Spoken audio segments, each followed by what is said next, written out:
15개 주에 병원 71개를 갖고 있는 미국의 영리병원 그룹 헬스 매니지먼트 어소시에이트.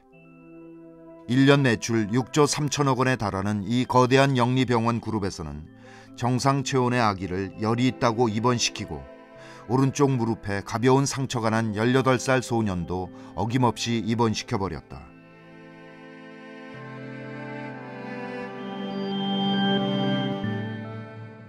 모두 비싼 입원비를 받아내려는 행태로 보이는데 내부 고발자들의 증언에 따르면 의사들은 응급실을 찾은 환자의 20% 이상을, 특히 65세 이상 노인의 50% 이상을 입원시키라는 지침을 받았다고 한다. 목표량을 채우지 못하거나 지시를 거부하면 가차없이 해고당했다는 것. 이 병원은 지금 다른 대형 영리병원 그룹들과 함께 당국의 조사를 받고 있다. 불법 사기 행각으로 막대한 돈을 벌어들이는 미국의 영리병원. 도대체 왜 이런 일들이 벌어지는 것일까? 그 이유를 알기 위해서는 영리병원이란 무엇인지 이해할 필요가 있다.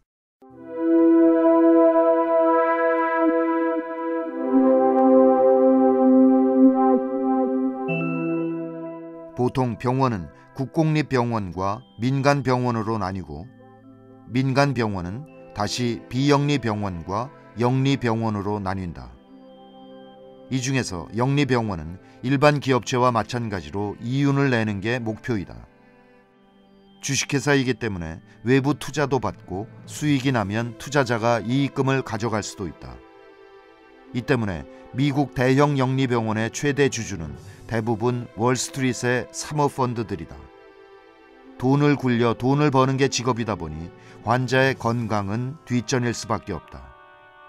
미국의 영리병원이 물불을 가리지 않고 돈벌이에 나서게 된 것은 이렇듯 돈을 쫓는 사업가들이 병원 경영을 주도하기 때문이다.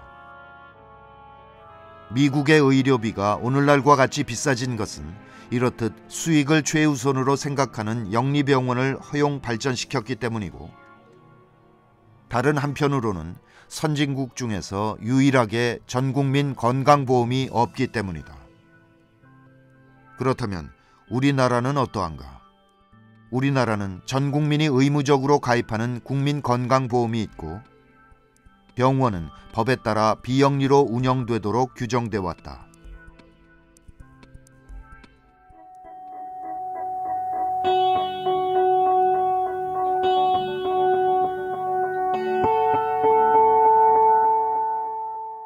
비영리 병원의 경우 환자들로부터 돈을 받지만 병원이 낸 수익은 다시 병원 시설이나 인력에 재투자해야만 한다.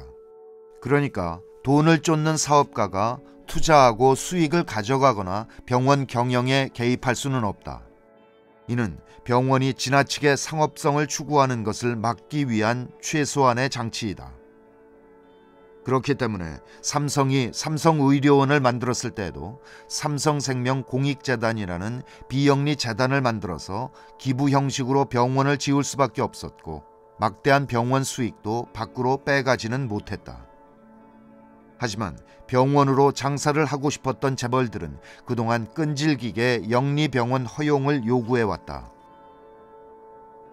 이런 요구에 따라 노무현 정부도 또 이명박 정부도 영리병원 허용을 추진했으나 국민적 반발에 부딪혀 전면 허용은 무산되었다. 이런 상황에서 박근혜 정부는 결국 새로운 묘책을 내놓게 되었다.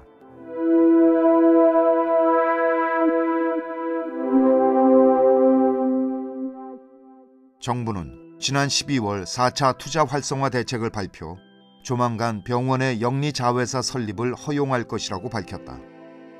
각종 부대 사업을 할 수 있는 자회사를 허용해 병원에게 돈을 벌게 해준다는 것. 영리병원에 대한 반대 여론이 거세니까 병원은 비영리로 그대로 두되 자회사만 일반 영리기업처럼 운영하게 한다는 것이다. 정부에서는 돈 버는 일은 자회사가 하기 때문에 의사들은 병원 매출에 구애받지 않고 소신껏 진료할 수 있을 것이라고 말한다. 만약 허용되는 부대 사업이 진료와 무관하다면, 그러니까 과거처럼 병원 주차장, 장례식장, 식당 같은 사업이라면 그럴 수도 있겠다. 하지만 이번 대책에는 의약품, 의료기기 등 환자의 몸과 관련된 모든 분야가 부대 사업으로 허용된다. 이런 상황에서 의사들이 과연 환자의 건강을 최우선으로 여기며 진료에 임할 수 있을까?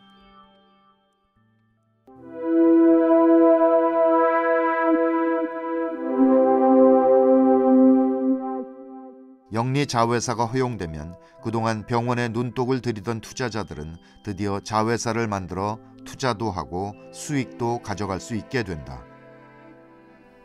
제약회사나 의료기기 회사와 같이 자기 제품을 병원에 독점 공급하고 싶어하는 업체들은 병원과 손을 잡고 자회사를 차릴 것이다.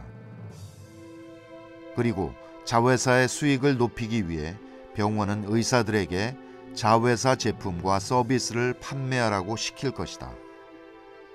의사들은 자회사가 만드는 비싼 약, 건강보조식품, 스파치료, 기능성 화장품, 의료용품들을 팔기 위해 애를 쓸 것이다. 또한 자회사로부터 MRI 같은 비싼 기계를 납품받게 되면 그 기계값을 뽑기 위해 비싼 검사나 수술을 권장할 수도 있다. 지금도 대부분의 병원들은 의사 개개인이 올린 매출에 따라 성과급을 지급한다. 이 때문에 굳이 안 해도 되는 비싼 검사나 수술을 권하는 의사들이 많아지고 있다.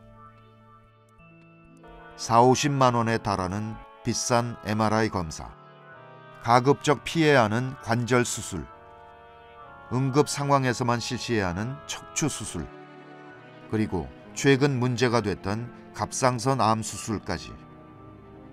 의사보다 의학 지식이 없는 환자들은 속수무책 당할 수밖에 없다.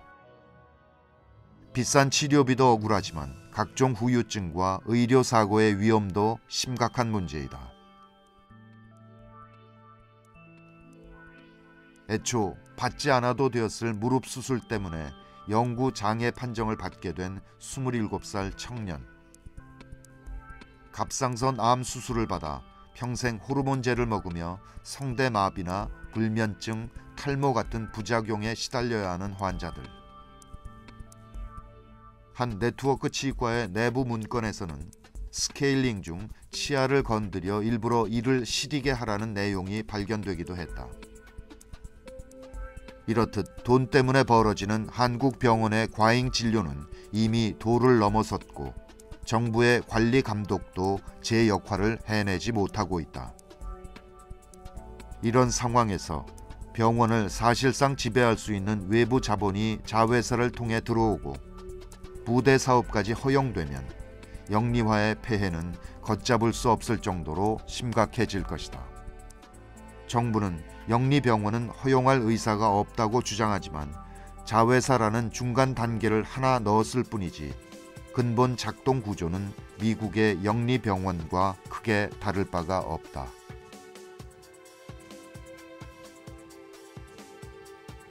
사실상 영리병원을 허용함으로써 환자가 부담해야 하는 각종 치료비와 부대 비용이 오르면 국민건강보험이 보장해주는 비율은 점점 떨어질 수밖에 없다. 지금도 건강보험이 보장해주는 범위가 해마다 떨어져 전체 의료비의 62%에 불과하다.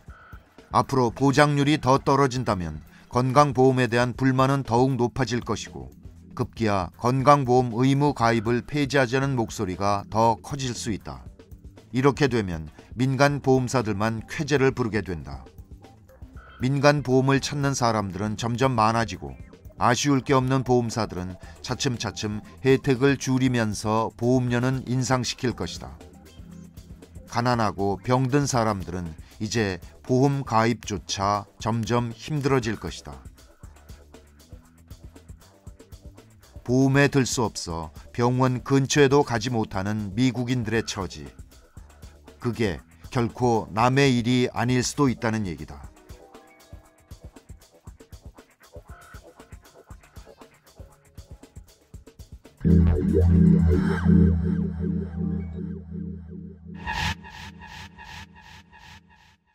이번 정부 발표로 기업과 투자자들은 확실히 엄청난 수익을 누리게 될 것이다. 병원에 자기 물품을 납품하게 될 의료 관련 업체들은 손쉽게 큰 돈을 벌 수 있다. 중대형 병원들도 피말리는 경쟁과 인수합병 등을 거쳐 몇몇 대형 병원 그룹으로 집중될 것이다. 그 누구보다 그동안 의료 분야에 뛰어들려고 오랫동안 공들여온 삼성이야말로 엄청난 이익을 볼 수 있다. 그룹을 먹여 살릴 새로운 사업으로 의료 분야를 지목한 삼성은 이미 의료와 관련된 모든 연관 산업에 진출했고 각급 병원들과의 폭넓은 협력 관계도 구축하고 있다. 영리 자회사가 허용되면 여러 병원들로부터 수익을 뽑아내는 일이 마침내 가능해지는 것이다. 이렇게 되면 박근혜 정부는 의료 산업을 키워서 경제 성장률을 올렸다고 자랑할 것이다.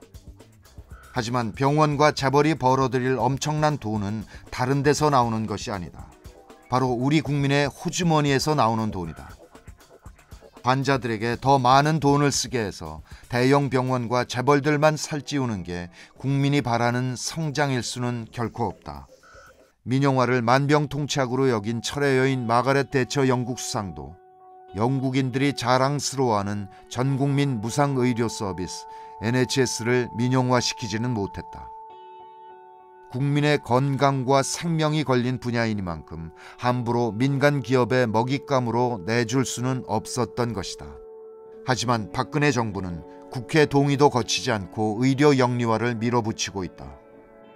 나와 내 가족을 지켜내려면 잘못 가는 의료 영리화 정책을 막아내야 한다. 몸이 아프면 그 누구라도 병원에 갈 수 있는 세상. 국민의 건강과 생명을 최우선으로 여기는 의료 시스템을 위해 우리 모두 의료 영리화의 폐해를 주변에 널리 알려나가자.